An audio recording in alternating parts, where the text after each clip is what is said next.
বাংলাদেশ সীমান্ত ঘেঁষা প্রতিটি গ্রামে বা রাস্তায় দেখা মিলছে কিছু অদ্ভুত ধরনের মানুষের, যাদের বেশভূষা ও আচার আচরণ স্বাভাবিক মানুষের চেয়ে ভিন্ন। কেউ কথা বলে না, কেউ আবার কথা যদি বলে 2-4-5 দিন 10 দিন পর যদি কথা যদি বলে ইংরেজিতে কথা বলে। প্রতিনিয়তই সীমান্ত নীরবে ঘটে যাচ্ছে পরিচয়হীন মানুষদের অজানা এক গল্প। তবে আজ জানবো কোথা থেকে কিভাবে আসে এসব মানুষ, কেনই বা থামানো যাচ্ছে না তাদের আনাগোনা। কেউ আবার হিন্দি বলে, বাংলা কমই বলে, হিন্দি বেশি বলে।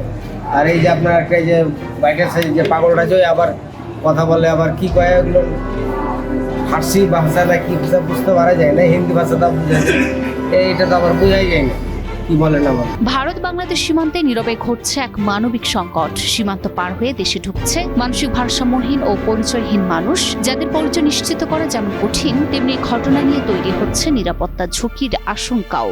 পাগল আছে কারণ কি হয়তো গোয়েন্দা না, এখন ধরে যে আসলে পাগল তারা আসে কিভাবে, তাদের কি বিএসএফ পাচার করে দেয় না, তারা রেলে চলে আসে।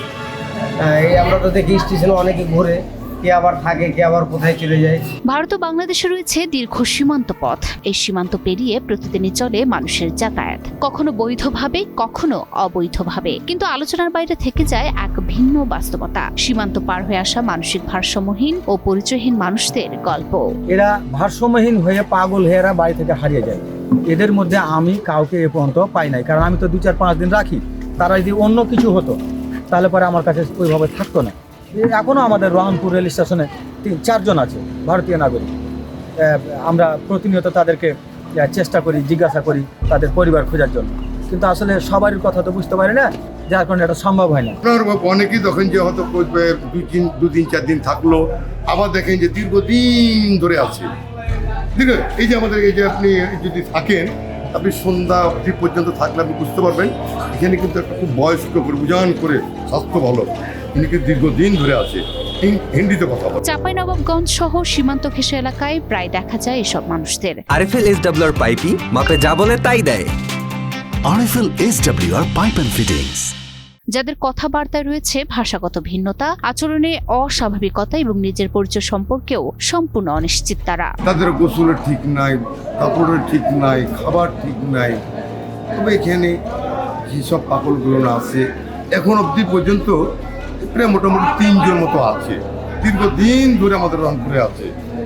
2 জন আছে আপনার হিন্দিতে কথা বলে, একজন কথা বলতো না, এখন প্রায় মোটামুটি সীমিতভাবে একটা কথা বলছে।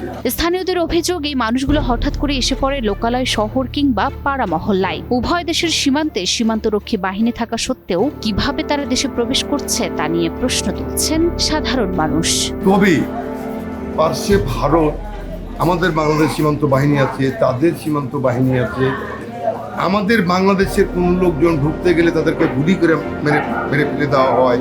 আর তাদের আমাদের যখন বাংলাদেশে যখন পেটানো হয়, তখন কেউ পাগল বেশি আসে, কেউ মানে যে নিরহ মানুষের চলে আসে, তখন কি তাদেরকে আর যেতে দেওয়া হয়। যদিও তারা যেতে চায়, তাদেরকে কিন্তু তাদের ভারতের যে প্রশাসন আছে তারা কিন্তু মেরে পিটে আবার ঘুরিয়ে হাঁটিয়ে দেয়। তবে ওরা যেরকম দেশকে ভালোবাসে, দেশে কোনো মানুষকে যেতে দেয় না, কোনো পাগলকে স্থান দেয় না, তবে আমাদের বাংলাদেশ কেন আসবে?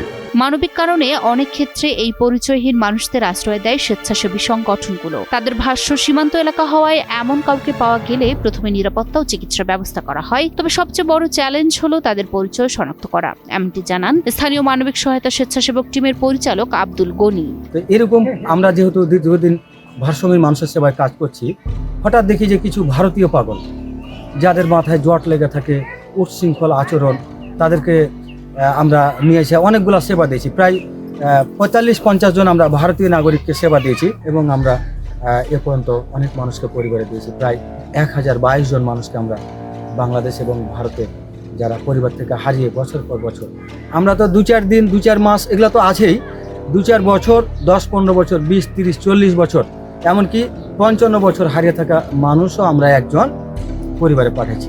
তবে অনুসন্ধানে জানা যায় অনেক ক্ষেত্রে এসব মানুষ পরিবার থেকে বিচ্ছিন্ন, কখনো তারা মানব পাচার বা দালাল চক্রের শিকার হয়। বিশেষজ্ঞদের মতে এটি একটি মানবিক সংকটের পাশাপাশি দেশের নিরাপত্তার জন্য উদ্বেগের কারণ বলে মনে করেন মানবাধিকার কর্মী অ্যাডভোকেট মোয়াজ্জেম হোসেন মেহেদী। পাগলের বেশধারী যদি কোনো অপরাধী হয় তবে আইন প্রয়োগকারী সংস্থার মাধ্যমে তার আইনের আওতায় আনা যেতে পারে। যদি তারা ইচ্ছাকৃতভাবে পার্শ্ববর্তী রাষ্ট্র তাদেরকে ধাক্কা দিয়ে স্বাধীন সার্বভৌম বাংলাদেশে অনুপ্রবেশ ঘটায়, সেটিও খুঁজে দেখতে হবে।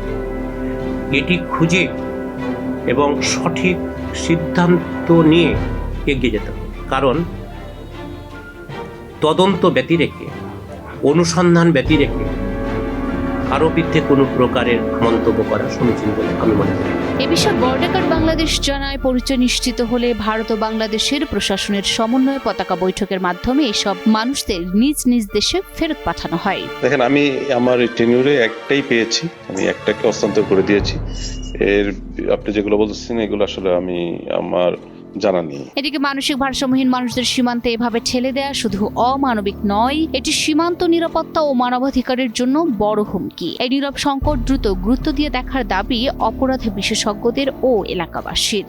আমার মনে হয় যে প্রশাসন যদি একটু সচেতনভাবে আমাদের সীমান্ত বাহিনী আছে সেটাকে যদি একটু ব্যারিকেড দিয়ে যদি দেখে, সতর্ক যদি হয়, সচেতন যদি হয়, তাহলে মনে হয় আমাদের বাংলাদেশের জন্য, বাংলাদেশের জনগণের জন্য, বাংলাদেশ সরকার রাষ্ট্রের জন্য একটু উপকৃত হবে। কেউ বলে যে এজেন্ট, আবার কেউ বলে যে এটা ভারত থেকে আসে, হিন্দিতে কথা বলে, কেউ আমরা মনে করি গোয়েন্দা। এটা পুলিশ তদন্ত করে দেখা উচিত।